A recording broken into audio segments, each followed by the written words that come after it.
Hello, everyone. Welcome to another episode of Talking Star Wars EU, where we have a guest on to interview them in their journey into Star Wars. Today, my co host is back, Magneto Alex, and we've Hello. got Sheev Talks on today, who Hello. is a really cool guy who I've been watching his videos for forever now. He's just laugh out loud funny.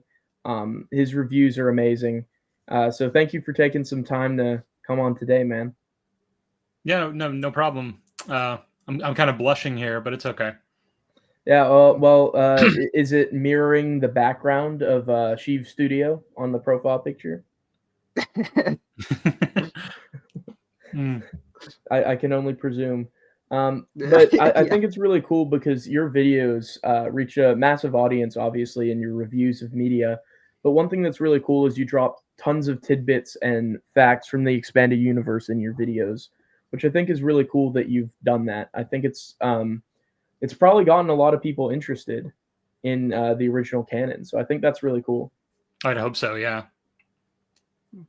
Well, yeah, and the first question that we have to ask you is where did this all start? Because you didn't just name your channel Sheev Talks for no reason. At some point, you came across the Star Wars universe. So, what were your first memories of Star Wars? I mean, I've been watching Star Wars for I think longer than I can actually remember, but I think the first memory I have, and I tell this story to a lot of people, is like I think I was maybe 4 years old, and I came into the living room. My grandpa was watching The Empire Strikes Back, which to this day, my favorite Star Wars movie. I fucking adore Empire Strikes Back. Um, and it was one of the scenes where Luke was training on Dagobah with Yoda. I particularly remember just like seeing Yoda and just being like, "Who's that little guy? I want to know more about that little guy." So I just sat there and watched, and then I don't know. I guess we just watched the rest of the movie, and I don't know. That's the first memory I have, and maybe I was into it before that. I don't know, but that's what I always say is like the moment I got into Star Wars. His gateway drug. It was my gateway drug. Yeah, And it's always gonna be Yoda and his ketamine. Yoda was the catalyst, really. Yoda was what sucked you into the universe. he's just an interesting looking little dude. You know, Yeah, he's green. absolutely. He's got those big old ears. Yeah. Yeah. So you mentioned Empire is your favorite film. Why is that? I mean, I think it's the best written one, but also, Hmm. but like, I don't necessarily equate that to favorite, right? Because like Yeah, yeah. I'd also put like Revenge of the Sith up there in terms of favorites. I think Empire is my favorite mainly because of the early memories that I have of it and watching it with my folks. But also there's just something really, cozy and charming about that movie particularly, where you're just like, there's Han and Leia and them on the Falcon just doing, chilling in an asteroid. Yeah. Luke's running around learning how to be a Jedi. Cloud City, which is just a beautiful set. Yes. Oh yeah. I mean, the I am your father scene is one of my favorite scenes in all of cinema. To this day, Cinema. that's really good fucking plot twist right there. Definitely. I just think it's a great movie, and it's my favorite because it's got, I guess, the most moments that I like. Yeah. And you mentioned Revenge of the Sith being up there as a personal favorite. Do you think objectively it's a good film, or is it just a like you say, one that you have personal feelings for that you just enjoy? I mean, I love all the prequels. Like Me and too. Yeah. I love them to death. Even though I've already done my Phantom Menace and Attack of the Clones reviews and Great said videos, by the those are- way. Thank you. And I don't think they're very good. With Revenge of the Sith, for a while my score was like maybe a 4 out of 10. But I honestly, like, I rewatched it the other day with some friends for the Revenge of the Sith video I'm working on. I think it's like a 5. Like it's one of those middle of the road movies in terms of like it has so many good things going for it, and then also just so many bad things as well. Yeah. So it's Which just I kind of always tell balancing. people. I always tell people if they like the movie, but they think it's got a lot of flaws, then they got to turn to Matthew Stover's novelization, which is just, oh my god! I don't think it's better than the film because it's writing off the film, but I do think it's an important companion piece if you want a better perspective. I think it is better than and the reason I'd say that I think it's better, but it has everything that works in the actual story from the movie, but also I think explains everything way better and expands on everything way better, and also it's just like the dialogue and things like that is just generally better. Because all the deleted scenes. This is something that used to bother me about the novelizations, but I actually really like that. Like the dialogue is oftentimes very different than in the actual scenes you see in the movies. Yeah. Oftentimes improved over George Lucas's significantly dialogue. Yeah. We all love George, but he's not exactly the best at dialogue, and I can relate. I can't do dialogue. I can come up with a story. When it comes to actually having characters say shit to each other, I'm like, I don't know what the hell this is. It's very hard to find. I find it's hard to find a voice for the character when writing. Yeah, without making it all sound the same. Difficult. Yeah, exactly. Like Quentin Tarantino does it wonderfully. I don't know how he does it. It's really like trying to make it not sound mechanical. Yeah, we're just like, this is the information I want this character to get across, but how do I get them to express it in a way that they actually would, in a very like organic way? Yeah, exactly. Make it sound natural. It's very difficult. Yeah. Yeah. But you mentioned, we mentioned the Revenge of the Sith novelization, which is a product of the expanded universe. When did you stumble upon the expanded universe? I can like definitively say the first expanded universe book I read was Zorba the Hutt's Revenge. Let's go. The Jedi print series. I was just at like the library near my school, and Dark Greetings. Dark Greetings. I read all those books out of order too, like, because I went from like Zorba to, I think I did Mission to Mount Yoda, right? City of the Jedi, which I don't remember which order I read them in, and then I ended up actually doing Prophets of the Dark Side last anyway, which is the final book in the series, which is and like so that series kind of does hold a special place in my heart, because I'm just like, it's so dumb in a lot of ways, but also it's just really, really cheesy and charming in the perfect way. And the first time we had a granddaughter or a grand person, a grandchild of any kind, Ken, a Sheev spawn, if you will. Exactly. If one day your child creates a channel, they must be called Triclops Talks. Triclops Talks. I like the headcanon. I like the headcanon that Triclops' mother is Slimore. Like, I don't know if that's definitively canon or not. Yeah. I don't think if I recall correctly, Abel G. Pena might allude to it, but I don't think there's anything definitive. But in some online material, it's kind of alluded to. The idea that Palpatine, not only does Palpatine fuck, but like specifically he fucks Slimore. That's just funny to me. He's pretty. He likes those Umberans. He likes those Umberans. He's a smooth criminal. Like, let's not kid ourselves. He's a fucking charming guy. Yeah. I mean, does anyone know him better than you? Since your channel I should think not. I should think. You know what's funny is like, my favorite character is actually Obi-Wan. Like, Palpatine, I'd say, is a close second, but like, it's weird that I didn't just name myself after Obi-Wan, right? Like, why didn't I do that? Obi Talks does not really. Yeah, doesn't have the same ring to it. No. Well, I don't even really know where like Talks came from. Do you know the channel Boba Talks? It is like DC content mainly. I think so. I just liked that he called it Boba Talks, and I was like, Talks. That's an interesting. I should just do that. Yeah, it works out. It's very specific to you, and it's catchy. It rings right off the tongue. Yeah, absolutely. Now you mentioned Palpatine being a favorite. What about Palpatine are you so drawn to? I mean, what's there not to like? Aside from like the incredible acting from Ian McDiarmid, right? Which is, he steals every scene. He does, in the original and the prequels. That's one of the special edition changes that I actually prefer, is like they swapped out the hologram in Empire. Mm-hmm. I just think it looks better. It makes it more visually consistent.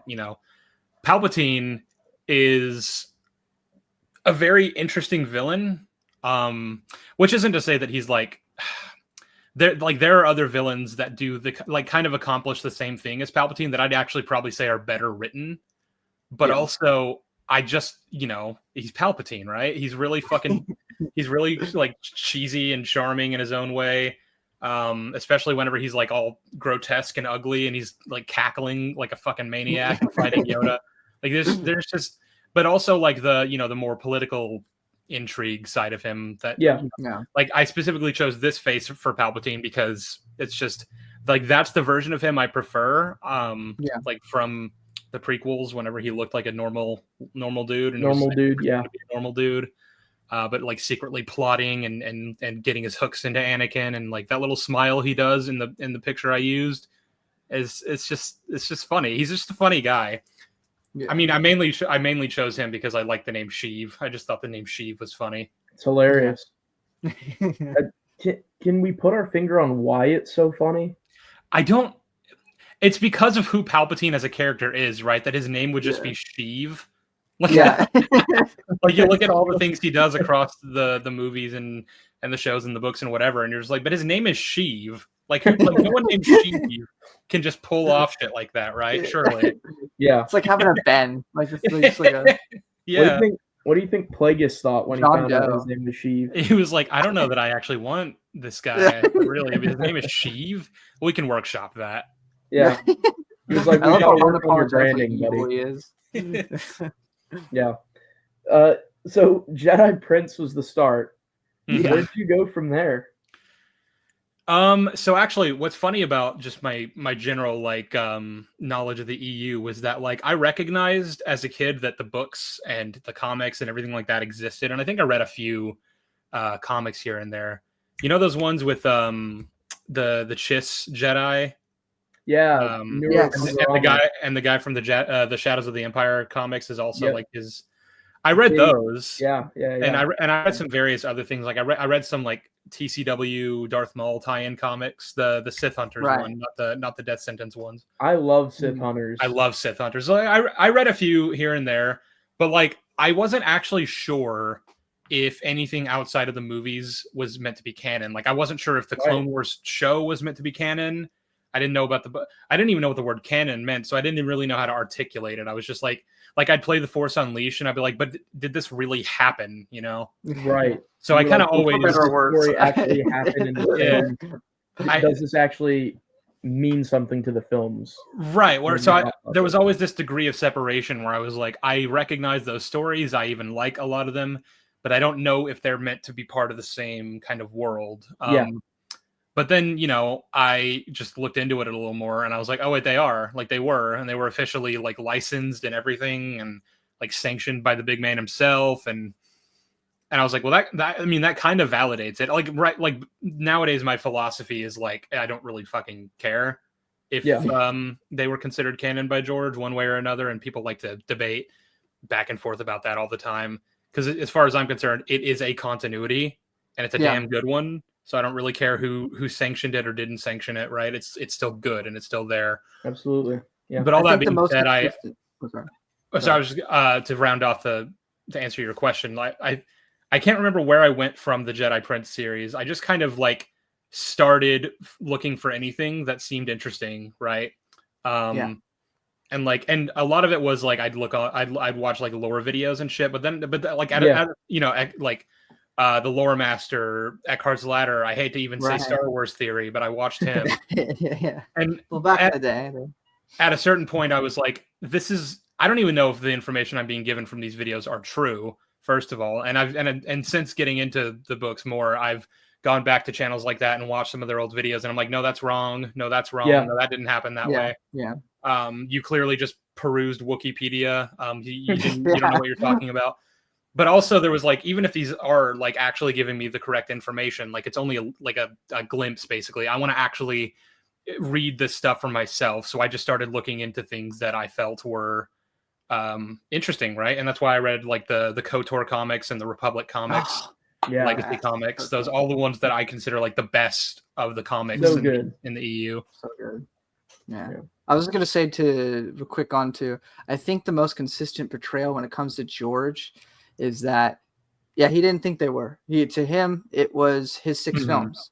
But the way I think he usually, and he flips because he's him, but the most consistent take he brought was the 6 films are my canon. But the EU, the books, the comics, all that stuff is your canon. I sanctioned it. I licensed it. It is meant to be canon for you. So it's meant to be connected to my films, but I don't care about it because I'm not going to read it. He read all the comics, we know that, but he didn't read most of the books. I think that's fair. Like, just because I created these movies doesn't mean I have to keep up with all these books that someone else decided to make, right? Yeah. But that's fair, Yeah. I think what's interesting, but he meant for it to be canon to us. I think what's interesting too about George is there's evidence that he did care about definitely portions of it. Otherwise, why would Isla Sakura have appeared in Attack of the Clones, right? An EU original character from the comics he read. Or your profile picture in a film, Quinlan Voss, yeah, Quinlan Voss. He appeared in episode 1 first, but he's the one that gave the order that in the comics, which if they don't matter, who cares? It's all fan fiction. He made the order that Quinlan Voss was not allowed to die during Order 66 because he liked him so much. Yeah, so it's little stuff like that where it's like George cared to an extent. Now did he actually consider it his own canon?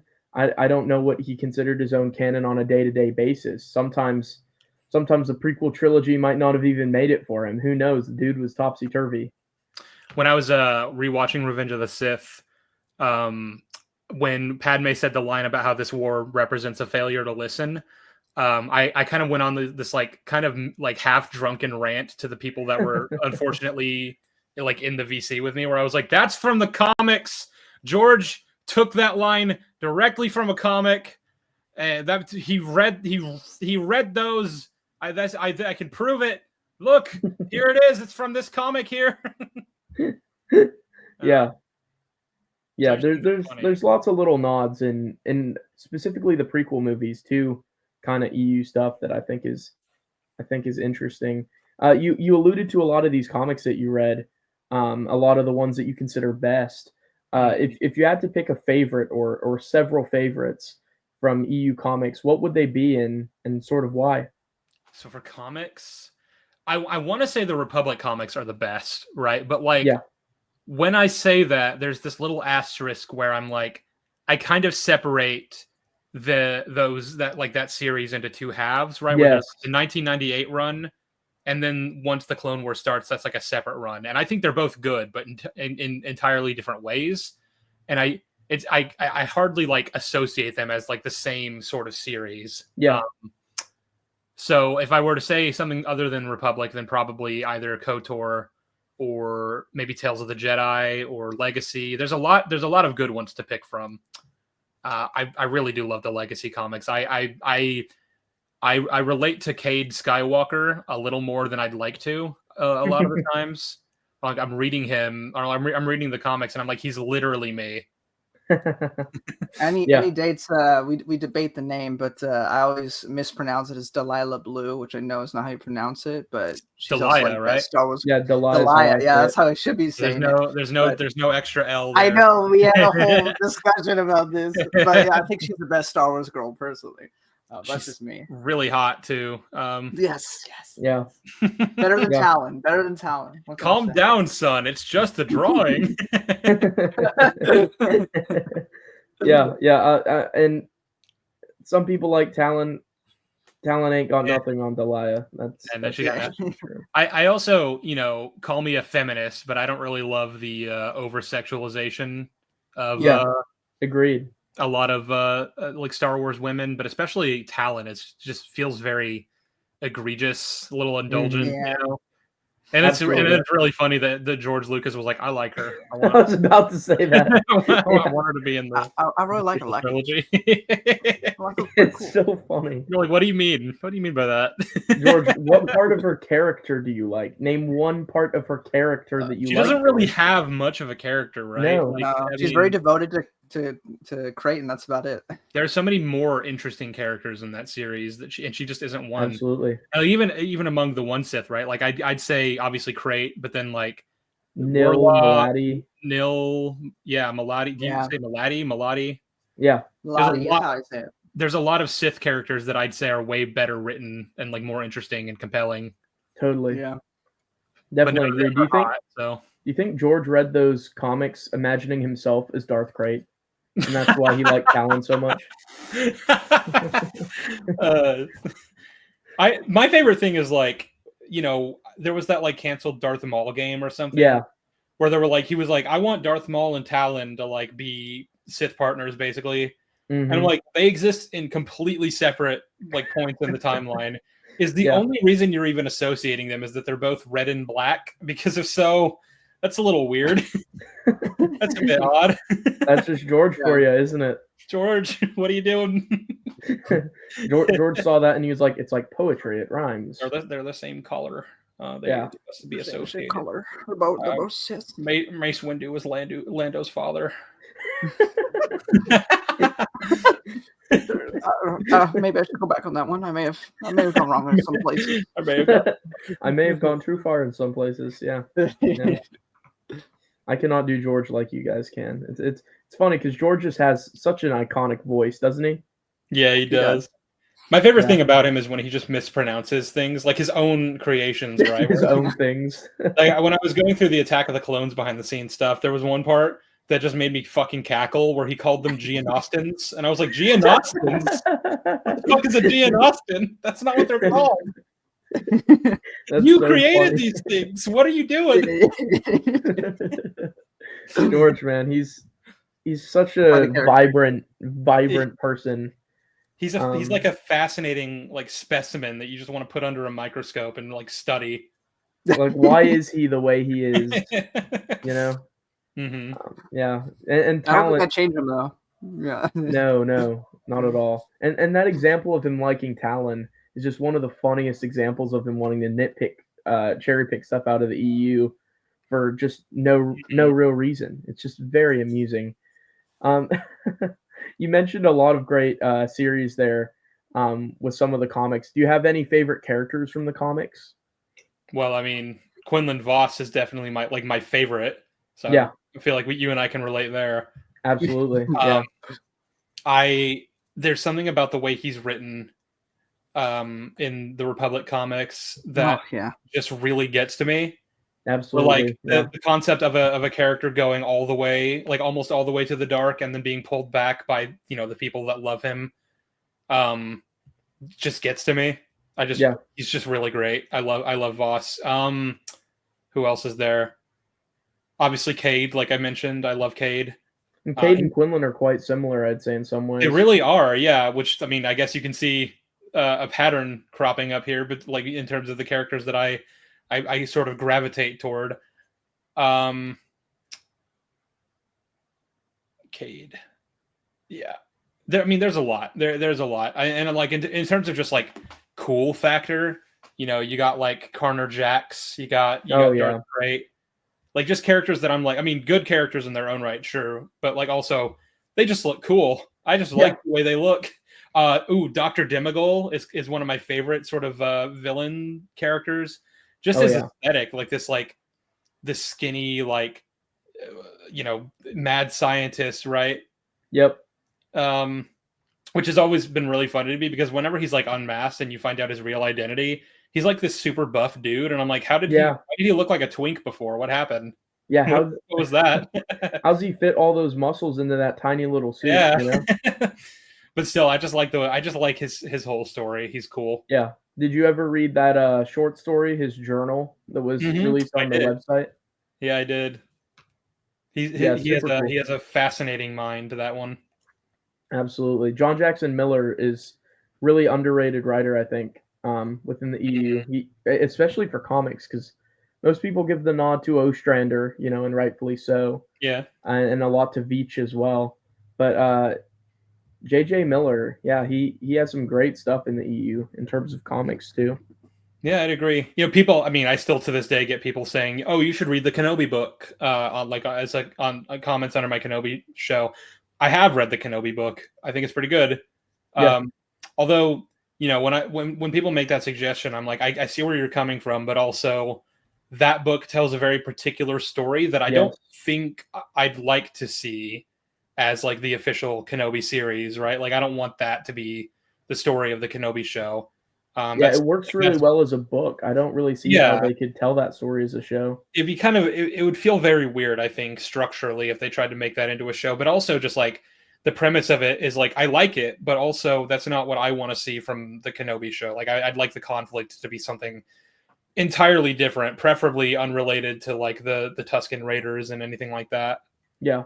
Would you I prefer think it made the the Empire most as a sense. protagonist No, but like or antagonist rather? there's gotta be like a middle ground there where like it can be something going on Tatooine, but not necessarily to do with like Tuskens or even the Hutts, but also like without the Empire being the thing that you have to deal with, right? Absolutely, yeah. I think that what the Kenobi novel does well for me is the character study aspect of Obi-Wan's character. Yeah. And not losing his like I think it's so interesting because the transition we see from McGregor, Ewan McGregor to Alec Guinness is the characters are the same in many ways, and they do mirror each other, but they're very different, just different parts of the life.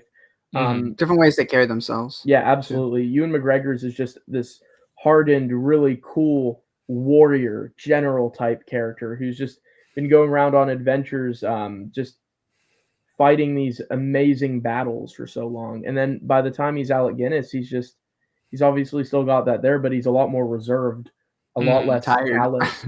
And so I think that the Kenobi novel did a really good job showing that transition in a really organic way. It also had some great side characters too, for characters that will never pop up again. Thought they were done phenomenally well. And I definitely, maybe not as like a season by season television show or movie, but I could have seen that being like a very limited series, like with those characters and just being a very slow pace, like sort of. Didn't we meet Ashrad's like aunt or something? Yeah, I think we did. Yeah, I think we did. I can't remember. Yeah, definitely. I think same tribe. Yeah. Yeah, at least.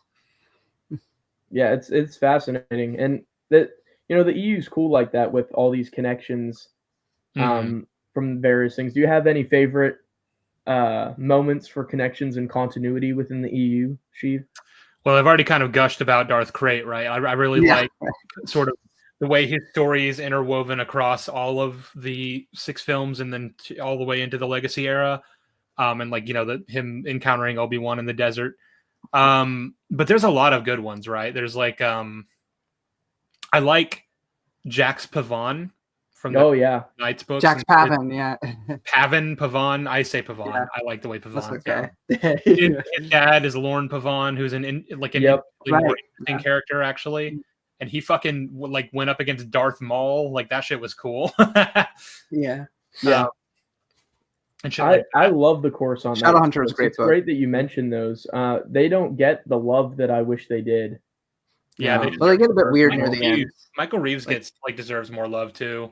Definitely. He also wrote a bunch of Batman the Animated episodes, right? I wouldn't know. I think he did. Matt, Alex, you mentioned they do get a little weird. The things that I'm a little iffy about in terms of those books is like I-5 being tentatively force sensitive. I don't know that I buy that. I don't know if that makes any sense. That's a weird one. Well, it's definitely an interesting. I don't mean to interrupt you. It's definitely an interesting case to be made. This is stuff that pops up in quasi canon works like Supernatural Encounters, but it is an argument to be had of, if AI can essentially become as human as anyone else, as any other species, because I think it's pretty safe to say that they're pretty sentient, that they're not just programs, at least in Star Wars. Well, I guess, so in that sense, do they have a soul? And if so, can they use the Force? I mean, it's an interesting question. I don't know if I buy it either, but it is something to ponder. You mentioning the soul is kind of where I think there's a hang up, because like you can have fascinating discussions about artificial intelligence and like the meaning of the word consciousness and like what really is the difference between us and them. And I recommend shows like Westworld if you haven't seen that. That like really I love Westworld. Love Westworld season 1. Don't bother with anything after that. But I think the hang up is like in Star Wars we do like they definitively do have a spirit of some kind. Like you have some kind of like organic connection to the universe and the Force and everything like that, like that. I think that distinguishes a living creature like in the eyes of the cosmos or whatever from something like a droid, which is just parts and wires and things of that nature. There isn't like a soul there, as far as I'm aware. Yeah. Um, it's a really interesting conundrum, and I think that the most interesting example of that in the EU that I noticed is in New Jedi Order. They briefly touch Right, on yeah. C-3PO contemplating the meaning of life. There's a specific scene where they show him watching sparks, how they Yeah. shine up and then they die very quickly, and he wonders about what is death, what's life like after that, and he just knows that he doesn't want to die. And I found that so sobering and just interesting to hear that from C-3PO. Yeah, C-3PO having an existential crisis. Yeah, Yeah, so also for fascinating, right? context, in New Jedi Order, I mean, the entire faction that the Jedi are up against hate droids. They see it as an offense to their religion. Yeah. So that's one of the other things that sparks these thoughts in C-3PO. So Yeah. Yeah, well, I haven't read all of New Jedi Order, but I do find what I have read pretty cool, pretty fascinating stuff. where are you at in New Jedi Order? I think I stopped, and this was like over a year ago, maybe even 2 years at this point, but I think I stopped at Rebel Dream. Yeah, that's so quite a halfway ways through. through. Mhm. Yeah, It's just such a long series, and like it I just really cannot is. find time to devote to reading stuff as often as I used to. I definitely need But your thoughts on Traitor at some point, though. It's just the 13th book. I don't So. think I've gotten to Traitor, although it's That's the one Matthew by Stover. Stover. Yeah, Yeah, which I love you know it's Stover. gonna be a banger. He's never missed, so Yeah, yeah. and Trader, in my opinion, is the best of his work too. So Really, definitely one to read. I do think it's above the episode 3 novelization by a fair margin. that's a crazy. That's crazy. I don't know about that, man. Yeah. You know, Well, it's hard actually, to I wouldn't separate the even. love of episode 3 from that, but Well, I the think thing is, objectively as a plot. I wouldn't even put the episode 3 novelization as his best work. Like I'd probably give that to Shatterpoint, at least from what I've Right. read. Shatterpoint is pretty great. Yeah. The Apocalypse Now in Star Wars. Mm-hmm. This like that was the book that I read where I was like before that I didn't really care much about Mace Windu. Right. Like I was like, he's fine, he's there, whatever. Like he's got stuff going on. But I read that book and I was like, oh, I get it now. Like I get it. I see why he's such a fan favorite. In the same way that I think like the Rogue Squadron books did for Wedge Antilles. Yes. Right. Yeah. Or like, he's such a fan favorite, and all I knew was like the movies, and I was like, he's barely even in those. Why do you care about Wedge so much? But then I read some of Rogue Squadron, and I was like, oh, it all makes he's sense. fucking cool. Okay, yeah. That's one of the best things about the EU, and especially because it was meant to be canon to us, is you never felt like you were wasting your time, and you could see these characters that didn't get too much screen time, and you could have so much life breathed into those, and it gives a whole new perspective when you go and rewatch those films. I mean, of course, the films must be judged on themselves, but if you're an EU fan and you're taking all that context into it, you get a whole different experience when you see Wedge on the screen. And then the same thing with like the Tales from Mos Eisley, the Tales from Jabba's Palace, and all those short story collections. Then you have to pause those scenes in the movie. You're like, I know why that fat guy's crying over the Rancor. I know why he's so sad about that. His name is Malak Healy. I know his name. Brennan, you asked me like why I like Palpatine so much, and like I already just loved him from the films, of course, but like the Darth Plagueis novel, like really just put in perspective a lot of the ways he views the world and like his upbringing and things of that nature. I was like, oh my god, we're like adding all these extra dimensions to this character that I already really love, and we're doing it so well. And I mean, it's James Luceno, so of course we are. He's actually another author that I'd say never misses. Like he's one of the only ones who like consistently, even in like a new canon book, which I just don't read as much because I don't find them nearly as interesting. I'm going through Catalyst right now, and because Andor's coming out soon, and I want to read some Rogue One tie-in stuff. Catalyst is so good, and it's only because James Luceno wrote it. Like I can't. I don't think anyone else could have possibly come up with a story this interesting about the Rogue One characters. Yeah. I mean, it sounds like him. There's just so many examples of these authors who are so good in the EU. We mentioned Michael Reeves, John Ostrander, John Jackson Miller, but mainly Matthew Stover and James Luceno. And it's just so impressive, their body of work, just how perfect, how flawless they are. And even the retcons they would do for the series, like Sheev mentioned at the very beginning, he talked about Prophets of the Dark Side and then the Jedi Prince series. Yeah. And something I always like to bring up is that in Shadows of Mindor by Stover, they have the villain Shadow, not Shadow Throne. I was saying a thing from Malzahn. The guy, Black Hole, sorry. And so in that, they have the whole thing where he worked with the Prophets of the Dark Side, and while he worked with the Prophets of the Dark Side, whatever he tapped into, he told real predictions of the future. And so while the Prophets had him on their team, they garnered a lot of trust among their rank for being these prophetic people. And then at some point, Black Hole bails. And so now when you read Jedi Prince, yes, it's silly and it's kind of dumb, but it's explained that, well, they don't have a real person to back off of now. So now they're just making stuff up. And so that kind of helps some of the silliness of that series. And, anybody who goes, well, why did anybody trust them in the first place? Well, they had garnered trust earlier. Now they're just making stuff up. So stuff like that is a wonderful thing that the EU often does to kind of fix things that may not be as great as other stories are. For sure. But yeah, Sheev will be back in a moment.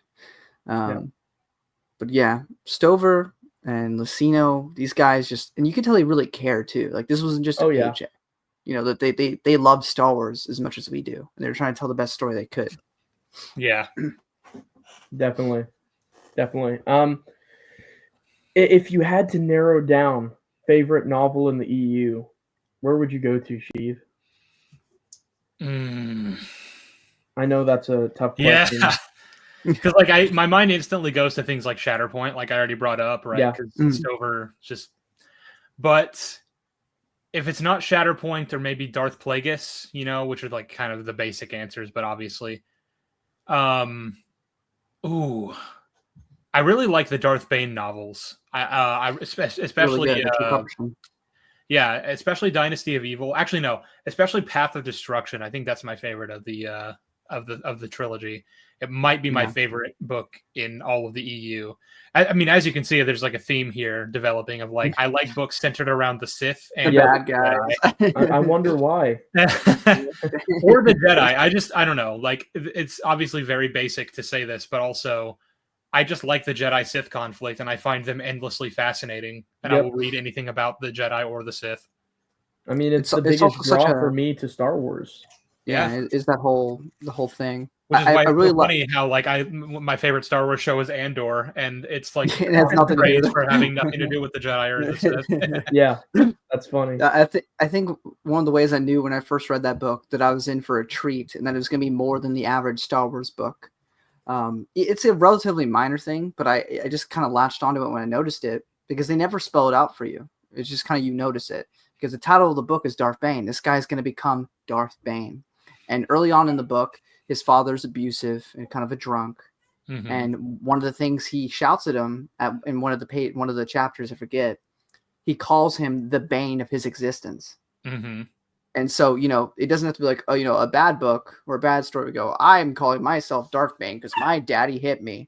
But, with this, it's like they'd say that line, you kind of just garner by the time you finish the book. Oh, that's why he calls himself that. And I just think it's a brilliant thing that was done there. But I also just love the rise too, because he's not exactly a good person anyway when he starts the book. He's already kind of a jaded character, but it's this kind of this interesting thing where we're following someone who will be a villain and is kind of already on the path to being one.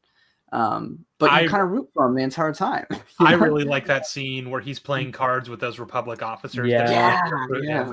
And he's just kind of like at first he's kind of playing along, but like he's being really sarcastic and just fucking rude to them. And he's like, "Oh yeah, you're on the righteous path. You're fighting the good fight, but the mean old Sith, they're the evil." And he's like, "You're all the same, and you're all just fucking, trying to like put yourselves as high up on the rung as you can. Like, meanwhile us, we're toiling away in the mines. I'm going to die at 30. I don't have hair.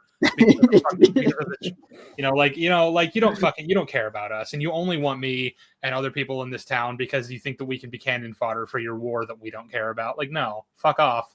Yeah. And I'm like, I love this guy. He's based. Yeah, absolutely. It's interesting because the EU created a lot of characters that I didn't realize I needed as much as I did. Does that make sense? Yeah. No. Someone like Bane. Someone like Quinlan Voss. Yeah, exactly. Yeah. I always point to him because I mean he's an obvious pick if you've read any EU stuff, but like he's just so well written, and it always annoys me. That, most people's first introduction to him, and mine was as well as of course the Clone Wars. Yeah, mine too. Yeah, my introduction as well. He's the fucking Big Lebowski, but in space. And who is this? Not who he is. Surfer, like Zen jokester. Like I always say. George took one look at his, or not George. Dave took one look at his design and was like, "Oh, so he's like a fucking surfer dude." Yeah, I know. Like Tarzan, but like Lebowski kind of. I have a proposition. It's a Quinlan Voss, which is a reference to Last Command of the Thrawn trilogy, where to differentiate a clone of Luke, which they used from the hand that got severed in Empire Strikes Back. Instead of creating a clever name for the clone, Timothy Zahn decided to just add an extra U to the name. I always love that joke that like if Timothy Zahn had come up with the names for the clone troopers, they'd just be like Jango Fett, like variations of that. Yeah, that's hilarious. But you're absolutely right. On Quinlan, it's just hard to describe how well written he is to people who haven't read those comics. It's one of those things where it's like you wouldn't get it. You have to see it for yourself. Yeah, exactly. Or the side characters like Billy. Billy's one of the funniest Star Wars characters. I love Billy. Uncle Billy. Yeah, and Isla and Thulm are so well written as well. Dude, my first introduction to like more characters centered around Voss was from Dark Disciple. Like Thulm was written like into that story offhandedly as a Jedi Master who died, like that Ventress killed. Oh man, we never even actually meet him.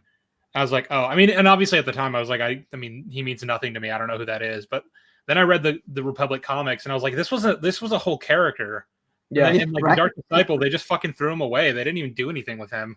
Yeah, like he's extremely important to Quinlan's like story. Exactly. Like, what are we doing? It's ridiculous. It shows different levels of, I think, different levels of caring about the stories.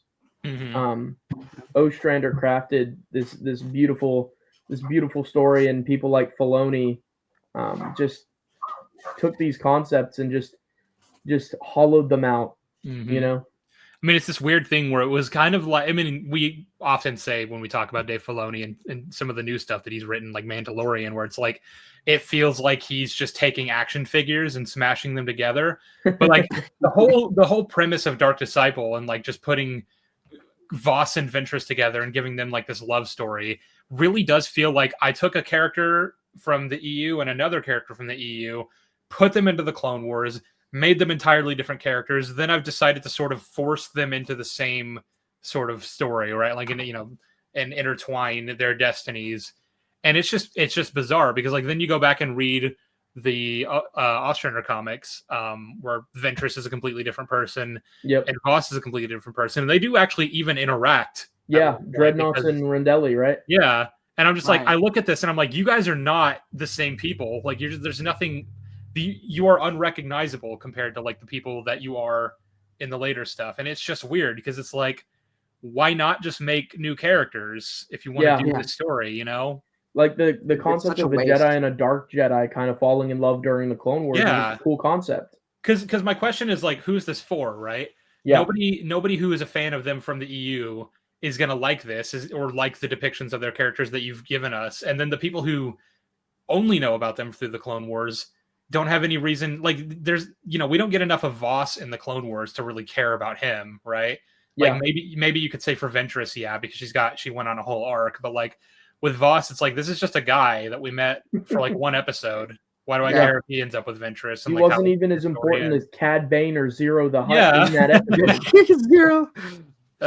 We just saw Would you rather hang out with Zorba or Dira? Zorba. Oh, I love Zorba. I love his little beard. With his dreads. TCW would have been a better show if Zorba was in it instead of Zero. That's a fact. Probably actually. You know, when I was talking about like lore channels just like getting things blatantly wrong or like spreading misinformation, the one that I always like to point to, I can't remember what this channel was called, and I don't want to throw shade or anything anyway, but like I watched a video that was like, what happened to Rada the Hutt after the death of Jabba? And I was like, well, this is an interesting thing. And they put this video out when Book of Boba Fett was coming out, and everyone was asking, you know, where's Rada? So they were like, I'm going to capitalize on this and talk about what happened to Rada after Return of the Jedi. But of course, there are no stories about Rada the Hutt like post Clone Wars, not in the EU and not in Disney canon.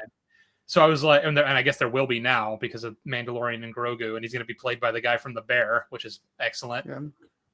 Get off my Xbox, chef. That's extremely confusing news. So I think great. That's something where we all looked at that and said, "What?" I love that. I was so happy to hear that. No, but like so like I watched this video because I was interested to see what they'd say because like there is no lore about Rada post Return of the Jedi. So like what is this? And it was literally just this guy completely making shit up. Just completely like he took the story from Zorba the Hutt's Revenge where he won Cloud City from Lando. Someone just said that Rhoda did that? And no, he basically said that like I can't remember exactly the story. It was all bullshit, of course, because this didn't happen. But it was basically like Zorba took Cloud City and then Rada made a play for it. And then they became like rivals or something. And I can't remember the point is it was all nonsense. And I was listening to this and I was like, you're just lying. This didn't happen. You're not getting this from anywhere. And it's so funny. Like you go through the comments of that and they're like, wow, that's so cool. That's so interesting. I'm like, it didn't happen. Yeah.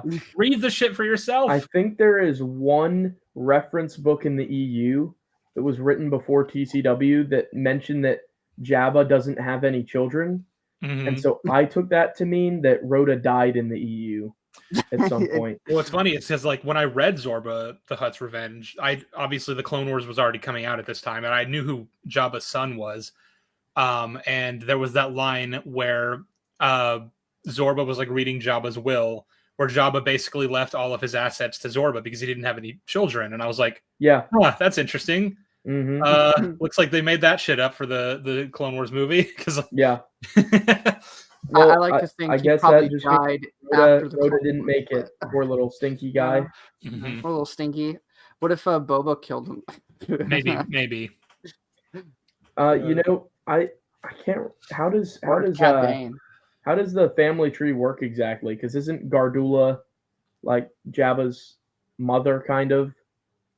But is she? I don't remember. I thought Hutts reproduced asexually, so Zorba is like they do. The mother of Zorba's Jabba. like both, right? But I thought they can really said something about. Wait, I thought there was something about Gardula in TCW being Jabba's mother/father as well. I thought Gardula was basically the same age as Jabba. Yeah, it's weird. I think there was some kind of story like that, but I know there was the Han Solo books by A.C. Crispin that dealt with the Hutts. Love those. I'm pretty books. Sure. Yeah, I'm pretty sure his like uncle became his aunt. I think that's what it was. Gilliac. Yeah. Gilliac. Yes, my bad. Right. Yeah. Hutts are fascinating. But yeah.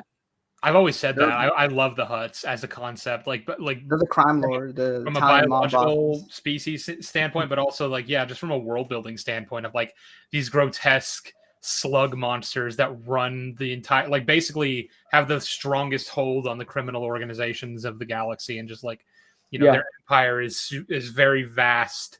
Like nothing compared to like the Republic or the Galactic Empire, but still like really powerful in their own right. Arguably, Black Sun never touched the Hutts. Mm-hmm. I would say, in terms of Shadows of the Empire. Mm-hmm. Yeah, it's fascinating. Now you mentioned Shadows of the Empire, so Sheev, what are some of your favorite video games from the expanded universe? I haven't actually played Shadows of the Empire. I plan to. I have it. I bought it. I have it on Steam. I just haven't gotten around to it. Favorite video games. specific to the EU, so I can't bring up things like Fallen Order. I mean, you can. Not that I would mention anyway. it as Like well. there are better games than that. Everyone keeps telling me to play KOTOR. I don't know if either of you guys have played. I assumed, yeah, you have. I'm not that much of a video game guy, so like I don't. Yeah. But also, I really love Battlefront, the originals, of course. Right. Yeah. And I'd probably say Battlefront 2 is my favorite. I also really liked Bounty Hunter when I played through that recently. I was actually just playing some last night while I was waiting for one of my videos to like render. So I don't know, something along those lines. I really like stories that are about like, again, like it's kind of funny because how much I love the Jedi and the Sith conflict. I gravitate more toward EU stories like about regular people like Jango Fett or like the clones or something like that compared to like a Jedi character, right? I do like playing as Jedi characters. Obviously, I love the Lego Star Wars games, and I'll play those all the time. You know, still to this day, play Complete Saga like it's my lifeblood. Yeah, there's just a lot of good Star Wars games out there, but I also, again, just not that much of a gamer, so I can't really speak to a lot. Me as well. I'm not too much of a gamer either, which is funny because people talk about how it's arguably the best medium for people to get sucked into because you know, it puts you within the story. So that level of immersion is hard to emulate I do think it has on that potential film or books, right? When you have it all set right, because a lot of times it goes wrong, but when you have it all set right, you got the cinematics, you got the acting, you've got the interaction yourself, and sometimes you'll have written material within it, so you're reading. So you get all the aspects of media in one go. And it's, you know, it's when you're a passive audience of reading or watching a film or TV show or a book, you know, it's like you're going to get a lot of enjoyment out of that. You can get a lot out of that, you know, with themes and thematic elements and all that. But when you're actually participating, it's a level of immersion that you just cannot get anywhere else. Yeah, that's fair. I see that in concept, and I've just never felt the pull to video games that I felt to, you know, novels or movies and shows. I just like reading the comics, and I like reading the books, and like the KOTOR comics that I've already brought these up. Like I love how they're like tie-ins to the games, but they're also just completely their own story. Yeah, you don't need the games at all to enjoy them. Yeah, you're missing like, little references, but characters like Revan and Malik are in, and what's his name, Carthanasi. Like, you know, all of these characters are in those comics, but like they're there. Yeah, you don't have to know anything about them from the games to enjoy them as characters here. Like they're just completely new things. And what a way to start a series with all the Padawans dead and the teachers looking at the student. Like that's why I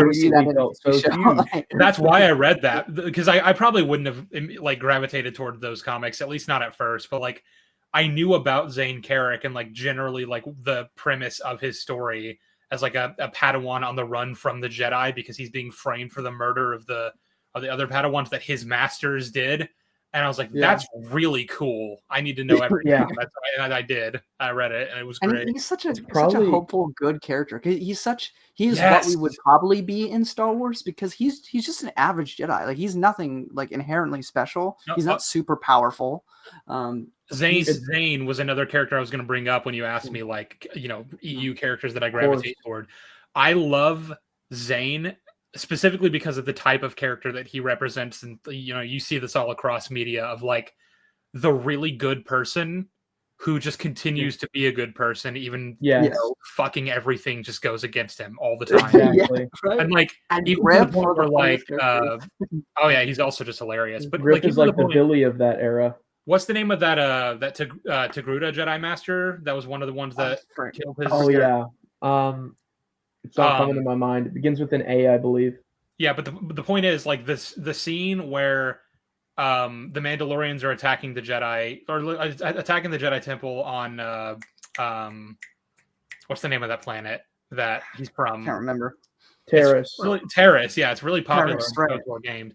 When the Mandalorians are attacking and like shit's hitting the fan and she's going to die, he goes back to try to save her even after everything, and I'm like, the quintessential, like the kind of character that I love, right? Someone like that. And she does end up dying, but like the fact that he still, or does she? I can't remember. Yeah, she does. She dies there, yeah. And like, but just the fact that he tried to save her after everything, you know, Exactly. after she was literally just trying to kill him, like it's just great. Him and Luke would have got along swell if they met, but of course there's like thousands of years in between them. And you know, the thing is with Zane, like it's like Alex pointed out, there's nothing special that differentiates him like powers wise. It's the strength of character. Yes, that's all that separates him, mm-hmm. and that makes him so unique. I think. I mean, I'd even go further into saying that like he's actually pretty like lackluster when it comes to power, right? Like Definitely. he's not really adept at the Force. He's just doing what he can. He's not very innately intuitive when it comes to using his skills as is, but also the fact that he hasn't had any training beyond Padawan level, you know? Yeah. He's not good, but also he tries and he still does whatever he can to help people. And that's really great stuff. Definitely. Jeriel, also one of the best romances. Yes, I love them. One of the best in Star Wars. I love her entire arc, you know, with the Crucible. Yes, and like, you know, so good. Yeah, you know, and the KOTOR War miniseries, I wasn't as huge a fan on because you know the whole gang's not together, but the ending where he goes back and Jeriel's there waiting for him, I was so happy about that. You know, yeah, I'm more or less indifferent to that arc, but like just the main series, right? Yeah. Good stuff. Good stuff. Totally. Yeah. I'm totally with you on the video games, but we've covered a lot of the expanded universe. This sprawling tapestry. I mean, we could obviously talk about all the ins and outs of it for hours. Oh yeah. The immersion is just insane. But another facet that we wanted to ask you about is your YouTube channel. Obviously, has been extremely popular and continuing to gain momentum. And what was the inspiration for starting the channel? What were your goals, and what's the journey been with YouTube? Well, to be honest, I was bored. So, okay, like I was like 16 at the time. I liked obviously talking about Star Wars, and I didn't really know what I was doing. I didn't have like any kind of setup. I didn't have like the equipment necessary to make good videos. Like even I didn't have a microphone. But I kind of was just like, I'm gonna just kind of start putting stuff out there and see what I can do. Like I was in high school, obviously, and I was in a class that like was giving me like a very rudimentary course on like editing, like that take this stock footage here and make like a horror trailer or something, just so that you can kind of get like what that's kind of like. And I was like, this is really cool and really fun, and I like editing. And I like talking about Star Wars, so I feel like, and I've watched like video essays and stuff, like movie reviews and things like that. So it's like, I feel like I could do that. And all of my older videos are not good, and no longer exist on my channel. I think I finally like hit my stride in terms of the way I like to do my media analysis, and like later 2021, early 2022. So the bulk of my channel is just that era, like most of my older videos from before that aren't up on the channel anymore, unless they have a very specific like place in my lore, right? Like my Flash videos. I look back on all of those and I'm like, these are terrible, but also like I'm known for these and I can't just get rid of them now, right? Yeah. So I don't know, like there wasn't any kind of like goal in mind, at least not at first.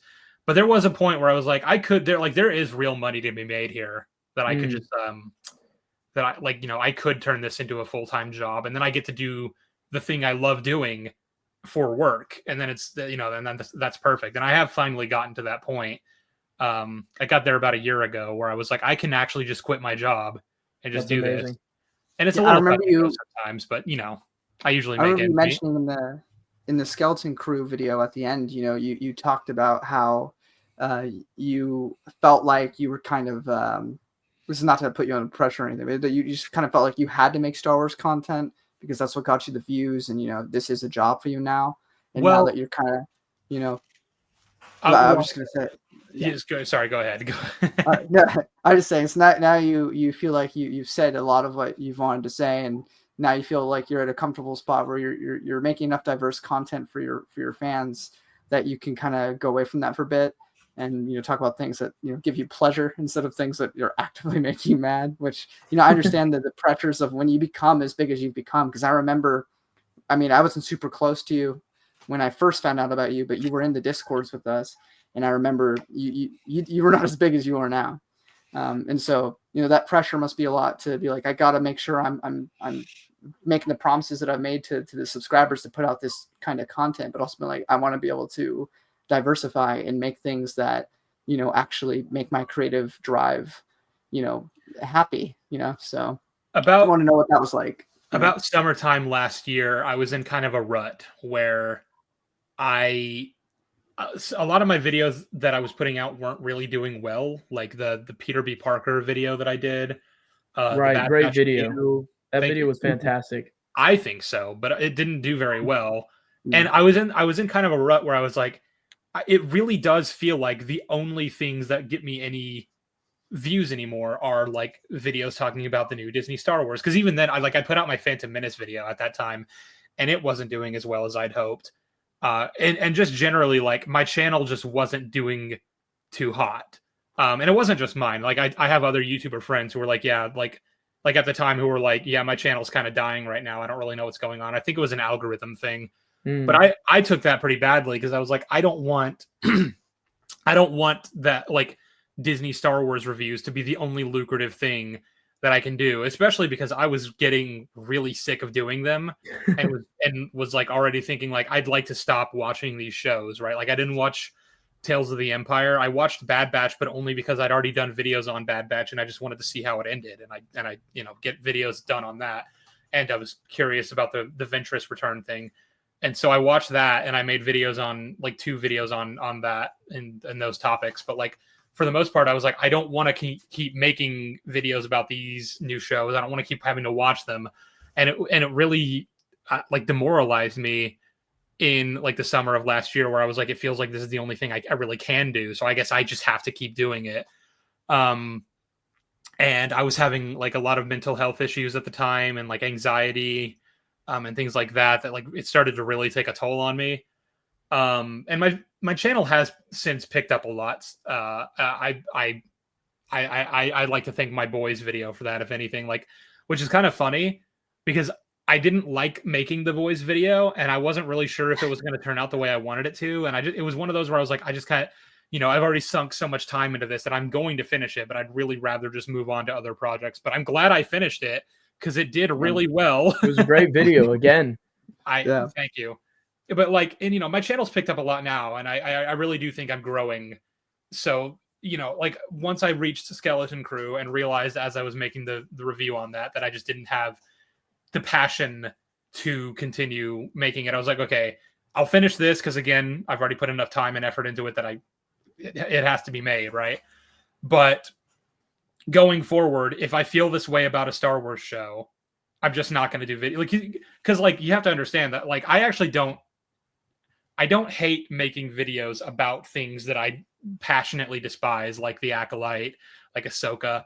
It is genuinely really fun to do, you know, because people like to say like, oh, you should only make videos about things you enjoy. Like, you know, why are you putting yourself through this? And I'm like, I like doing it. Again, like, I don't necessarily like watching these shows. Like, I'd rather stop doing that. But like, if I've already watched The Acolyte, you know, at least then I get to rip into it and like make money doing so. And like, that's really enjoyable. And I love doing that. But I have to have a passion for it one way or another. I have to either really like it or love it or whatever, or really fucking hate it. But if it's apathy is death. Yeah. If it's something like Skeleton Crew, then I just can't be bought. I can't be asked. I just can't. So yeah, I appreciate you sharing all that. Anything. Yeah. That's a lot of real stuff there you mentioned. So. Yeah, it gets a little heavy, but like, you know, that's just kind of put into perspective, like where my mind was at the time. Yeah.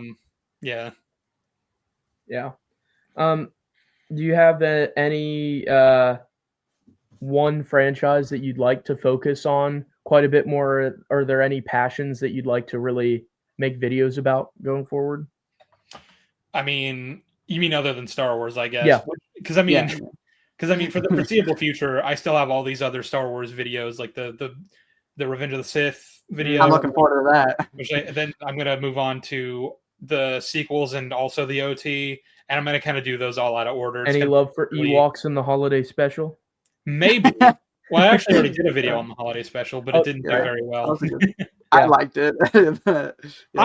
You know what? I liked it too. I want to do more things of that nature because, like, just sitting down and reacting to shit like that, and like that was fun to edit, and it was fun to put out there. And even if it didn't get a lot of views, I just want to keep doing shit like that. My boy Slav was on there too, I think, right? Slav, yeah, that was crazy. Yeah, what a crossover.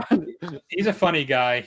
I like to have him as a guest on things that I do because he really livens up the conversations. Shout out to Slav if you're listening. But in terms of like other things, like outside of Star Wars, there isn't any like specific franchise, right? But there's a lot of things that I want to talk about. Like I've done videos. I did one video on Game of Thrones, and I'd like to do more on Game of Thrones. I really like Game of Thrones, and I want to do more on like, you know, if there's like a Marvel thing that comes out, then, you know, I'll probably do something like that if I'm passionate enough about it. Like Daredevil Born Again is coming out soon, and I'll probably do something about that. Hopefully it'll be good. It's looking good. Hopefully. But like there isn't any specific like one franchise. It's just a bunch of little things that I'd like to do videos about. There's and a lot of them are things that like aren't very popular, which means that like if I were to do a video on them, then they probably wouldn't do very well. Like I'd love to make a video about something like Severance, which I don't know if either of you know that show. Yes, it's so good. I really the guy from Parks and Rec. Adam Scott. Adam Scott, he has a name. I'd love to do a video on Severance because I fucking love that show and I think it's excellent. But I know if I were to do that, it probably wouldn't get very many views. That's the twist and pull of once YouTube becomes a job. Like you made a video. It probably wasn't super popular based on what you've said, but I remember when you did a video. You might have made one or two on Better Call Saul, and I absolutely adored those videos that you made. And you know, so I love when you're able to, you know, express yourself apart from the stuff that's gonna, you know, rank in those views. But I also understand that that's an important incentive, and that's one positive about. Oh, sorry. I was just gonna say I feel like Better Call Saul is popular enough that I could probably do a video on that, and it would probably, or like Breaking Bad. People still make Breaking Bad video essays. That was crazy. It's been over since 2013. I was 12 when that show ended, and it's still strong. And people still make videos about it, and they still get a lot of views. So I could do that. But I think there's a lot of younger people now that are coming into it, and so that's why you're still seeing it pop up everywhere, which is cool. Yeah, I've yet to delve in, and I'm excited to. Oh, you should. To do so. I told Brennan Sheev to get him, you know, a little bit more interested. I was like, you love Star Trek. Well, in season 2, there's a dad of a certain character who, because Q from Star Trek plays the dad of Jane in season 2 of Breaking Bad. John Delancey, yeah. So I was like, that's why you got to watch it, you know, just for that alone. I couldn't go into any more specifics because it's there's quite a lot just in terms of that character and his daughter that I can't really dive into. Yeah, good. They do good stuff with them. I'll say that.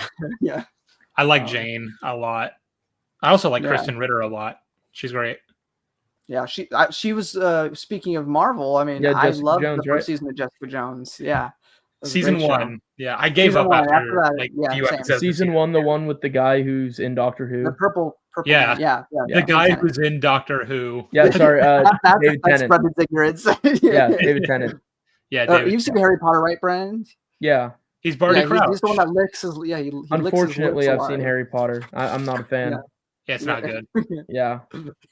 It's in fact quite unbearable at times. Harry Potter, that's another thing that I've thought about maybe doing videos about, like in terms of so here's the thing about hot takes, which saying Harry Potter is bad, I'd say is one. Yeah, I don't like delivering hot takes because then everyone gets mad at me. Like I did my Clone Wars videos and people weren't happy with me about that. Apparently saying they're so valid though. I mean, I agree. And apparently saying The Boys is bad is a hot take if you fucking look at the comment sections under that video. I've been feeling that though so much since like after I think season 2 just kind of like swindled me. But there's the season 3, I think, is only saved because of Jared Paliak. How the fudge? No, wait. Jensen Not, Ackles, that's you mean? different. Jensen Ackles. Sorry, I'm You're saying Jared spam. I said spam. Padalecki, yeah. Yeah, It's my one bad. of those two. It's one of them. Yeah, but he was like the saving grace of season 3. Every scene he was in He's stole, right. but the rest of it was kind of okay. You just made those words up. I'm a fan of season 1. I think it steeply goes downhill afterwards. And I think that the fans are too arrogant to admit it. That season 2, 3, and 4 are just strong language. just not as good. I mean, I won't disagree with it. The point I'm making though is that like I don't actually like doing videos about hot takes because I enjoy when my audience isn't angry with me. So like there are movies and shows that like I'm not afraid to talk about them. Like if I was ever asked about them, I would be honest about my opinions, even if it was in like a public setting. But like I don't necessarily go out of my way to make videos about them because I have to be honest about my opinions, and if I do that, they're gonna yell at me. Yeah. Like Harry Potter would be one of those, I think. Yeah, definitely. Yeah, you were saying how your fans yell at you in the beginning of your Skeleton Crew video again. You're like, I expected better from you guys. I was like, I hope I didn't come off too like. I don't think. I don't think you did. You said it respectfully. You didn't like. You weren't like you're all pieces of utter garbage. You're just like I had expected. You didn't even call them dumb or anything. You just said you expected more. Like. Just that maturity. you were doing stuff in good faith, because you don't ever do stuff. Like you said, you're very honest, and anytime you give a take, you've put a lot of thought into it, and it's never just flippant or just trying to get the worst outcome possible. You're always making your arguments in good faith, like you said. So I think it was fair to address it. And I thought it was really funny as well when you were the way you carry yourself even in saying you expected better. I thought you delivered it in a comedic enough tone where it didn't come across as mean, I try. Some people tell me that my tone always gives off the impression that I'm angry or being like a condescending asshole. I don't mean to. That's just how the thing is that like in like a live setting like this, or if I'm just having like a conversation in a VC, like I'll talk normally, but like when I'm actually doing a video, I try to kind of enunciate a little bit because I want to make sure that every word I'm saying is clearly expressed. Yeah. So there is a little bit of a different voice. I'm not trying to talk down to you guys. I just want to make sure you understand the words I'm saying. Yeah. Yeah. No, I totally get that. And I've gotten, I'm a lot smaller. I don't have to worry about that. I can trash a book. I can like a book. It doesn't matter. I only got 400 subs. I'm free. Yeah. But, there's a thing of, if I'm really into something or if I'm really against something, I'll get very passionate.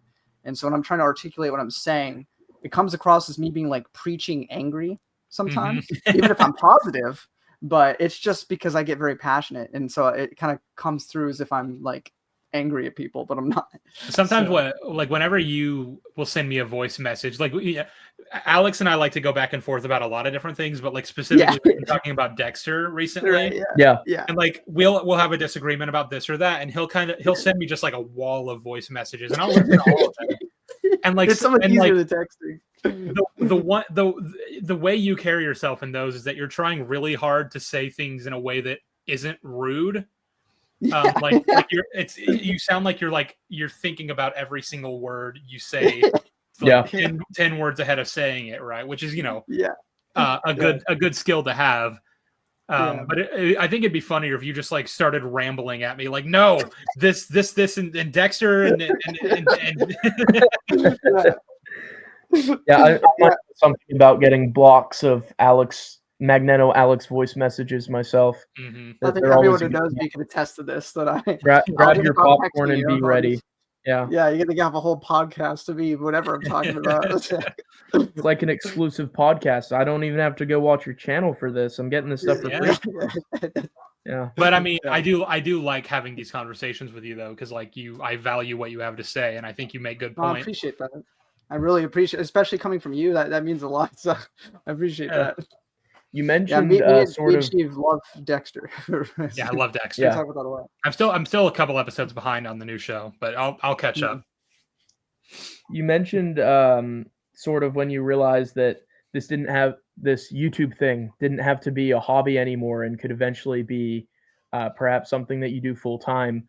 Um, was there pressure before that, or did you find that there was any more pressure when you switched over from, being a hobby, something you did for fun, to being something that was still fun, but was maybe more like you have to be more discerning what kind of content you make now? Did you find that there was pressure before that as you were still growing, or did you find that was the point where you were having to be more choosy about what you put time into? I mean, I guess there was pressure in the sense that, like, okay, I'll put it this way, right? Like, even before I really considered it a potential avenue for like a career, there was also the sense of like, I do actually want to build a following here and like actually express my thoughts to people who are like really out there listening. And I only have so much time in a day that I can actually work on a video. Yeah. So the amount of videos I can put out and like at any given time is like not very high. So like I have to actually pick which things I want to talk about. And before it was like a real like job thing, I was just like, okay, I don't really care what it is that I make a video about. Like I'm not gonna shy away from talking about something if I think this will get like a lot of negative press, or if it'll like, get my video demonetized. But also like it has to be, if I'm gonna have to devote time to like one thing, and all these other things that I'd also like to talk about are going to fall by the wayside, then it needs to be the one that I most care about, right? And when it finally, the pressure really really amped up whenever I finally did quit my job and start doing this full time, because it's sort of this thing where it's like, okay, this all falls on me now. Like before I could say, oh, my boss is cutting my hours, or this and this, or like, oh, I had to call in sick, so I didn't get paid for this day or this day or this day. That's like, that's why my check isn't looking as great as I want it to. And, maybe I need to borrow some money from my folks or something, in order to make rent and get my groceries and everything. But now it's like, this is me, and I have to make the money that I need to make in order to continue living. Like I almost felt this obligation too, where it's like, I can't ask my family for help, because then they'll say, oh, well, why don't you just get a real job? Which, by the way, they're very supportive of That's what awesome. I do. That's very good. Yeah, they would never have had that response, but I still felt like, oh, but I shouldn't be asking for their help, because I'm supposed to, because, I decided that this is going to be the thing that I do full time. And like, if it doesn't work, that's going to just have to be on me. Which again is not entirely a rational way of looking at it, because again, they totally would have supported me and have supported me when I needed it. But yeah, so there definitely a lot of pressure there. Nowadays, it's not as much, because I'm like, I can probably, like I have all these videos on the horizon that I want to talk about. Like I've got such a backlog right now, and any one of them I could pick out of the folder and just be like, I can make a video about this, and this will probably definitely get me enough views to like last me for a month or so, like views wise. So there's really not as much pressure there, but I am conscious about like, okay, I need to like actually put in the work now to do this. Like, there will be days where I'm like, I don't really want to record right now. I'd like to just play games and hang out in VC with my friends. And I'm like, no, but like, you're your own boss now. You have to hold yourself accountable to this. You cannot just slack off, because then you won't be able to eat food. Sheev. Yeah. Like Subway. Like Subway. I like Subway. And if I couldn't afford Subway, I'd be a less happy man. Me too. Yeah, absolutely. That McDonald's Chief app, really Palpatine. a Chief lifesaver. Palpatine eats some Subway. Yeah. But thank you for taking your time to come on and just chat with us for a little while. Oh, I have one more question. Oh yeah, just because absolutely. I think it's fun. I'm stealing it from Stevie B, but if he ever comes back to interviewing, then he can't ask this question now, which my bad. But it's a simple question. But if you lived in the Star Wars universe and you became a Jedi, what would be your lightsaber color? Are we talking about just like pure aesthetic here, or like pure aesthetic? Like, it doesn't have to. I know there's there's all the there's like lore stuff about all like, the meanings behind it. Yeah, just pure aesthetic. I just like the color green for a lightsaber. I just like it. That's probably what I'd pick. All right. Very basic. All right, we have it here. I like green. We have it here. That's a valid choice. I mean, this goes full circle. As as George would say, it's like poetry. It rhymes because Yoda ultimately Yoda's green. Yeah. Right. I mean, also, I've always had this feeling. I don't know why, but like I've always had this thought of like, if Palpatine had become a Jedi, his lightsaber would be green. I don't know why. I just believe that. I just know that that's true.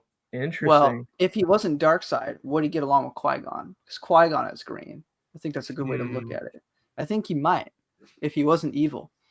But he is, so I'd be very fascinated to see like what kind of outlook Palpatine would have on the world, assuming he'd been brought up as a Jedi. Yeah.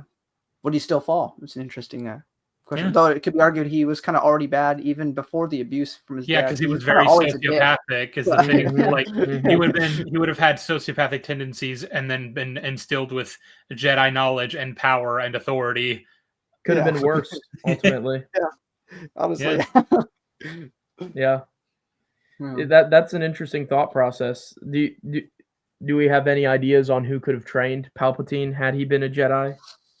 I mean, timeline-wise, I guess Yoda would have been able to, right? But like, and I don't like to just be like, oh, well, every older Jedi character was trained by Yoda because that's lame. Like, well, Dooku was older than Palpatine, right? Dooku is, by like a decade, I think, or two. I think so. Yeah, maybe could have been. I don't know. I don't think he would have been quite old enough to train Palpatine by the time Palpatine was born. Not that it was Obi-Wan though. True. That was a special circumstance. True. Yeah, very special case. True. Yeah. He could have. I mean, Palpatine may have trained Qui-Gon. I don't actually know how old. No, he's not nearly old enough for that. Never mind. Ignore that I said that. It's okay. I think Palpatine would be an Oppo Rancisis kind of guy. Yeah. Oh, yeah, the snake guy, right? Yeah. Maybe Yaddle. Yaddle. Oh my God! Imagine if Palpatine had been trained by Yarael Poof. The big neck. Yeah. It's so funny that Yarael Poof has more in Robot Chicken than in the entirety of the expanded universe. Mm-hmm. He died in between episodes 1 and 2. Yeah, Jango Fett comic book. Yeah. Now here's a closing question. Do you think that Yaddle and Yoda had a romantic relationship? I mean, isn't she like 400 years younger than him? I feel like that's a little pervy. You think that's a little bit too much of an age gap? Maybe. I don't know. I mean, I don't know how like the frequency of their age, but I feel like that'd be like a 70-year-old getting with like a 40-year-old, where it's like, I guess it's not like illegal or anything. Yeah, but it's kind of weird. It feels that way. Wrong, Definitely. Yeah. So I mean, that's the most important question, isn't it? Yeah, I'd say so. Yeah. I mean, there's nothing else really that's that important in this dialogue. Yeah, I think that's right. Yeah, Yoda is a little bit of an age gap. But what about Sheev to Sly Moore? Is that an age gap there? I don't know how old Sly Moore is. Yeah, I'm not sure. She's younger. I mean, sure, but also I don't know I don't know what the age rate is for Umbarans. I don't know like how old she actually is, like physically. I know there's an answer, but I don't know. Who knows? Yeah, who knows? Thank you for taking the time to come on with us and talk about the expanded universe and a number of other concepts. We appreciate it, and keep up the great work on your YouTube. I watch every upload, even if it's a topic I'm not familiar with, because I find them funny, entertaining. I gotta give the views, intelligent. That's all that matters. Yeah. If I truly don't care, I'll just put it in the background and I'll just let it play so the views still hold.